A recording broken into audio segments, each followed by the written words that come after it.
તો સુરતના સણિયા હેમાદ ગામના મિલકત ધારકોએ મનપાના અધિકારીઓ સામે ખોટી રીતે હેરાનગતિ કરી બાંધકામ અટકાવવાનો પ્રયાસ કરવાનો ગંભીર આરોપ કર્યો છે। હાલ અહીં 500થી વધારે ઇન્ડસ્ટ્રીયલ સોસાયટીઓ કાર્યરત છે। મિલકત ધારકોનો આક્ષેપ છે કે અધિકારીઓએ થોડા દિવસે આવી અને ખોટી રીતે મિલકત સીલ કરી દે છે, જેના કારણે તેમને હાલાકી ભોગવવી પડે છે। જ્યારે ભૂતકાળમાં મોટા પાયે બાંધકામ થયું ત્યારે કોઈ કાર્યવાહી કરાઈ ન હતી।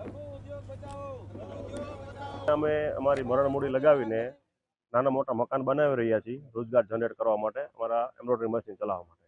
અને સમસ્યા એ છે કે એસએમસીનો વારે વારે ડિસ્ટર્બન્સ આવે છે। આ લોકો અમારે મકાનોમાં સીલ મારે છે, મકાન તોડવાની ધમકી કહે છે, નોટિસ આપે છે અને તોડે પણ છે। આ સમસ્યા છે। કેટલા લોકોને આવી રીતે સીલ માર્યા છે અને તમામાં કેટલા પરિવાર છે? જો અહીંયા અત્યારે રિસેન્ટમાં 3 દિવસ પહેલા વૃંદા અને ગિરિરાજ 2 સોસાયટીને સીલ માર્યા છે અને આ સીલનો તમે એન્ટાયર ગણો તો 4 થી 5 હજાર લોકોનો રોજગાર અત્યારે ઠપ થયો છે।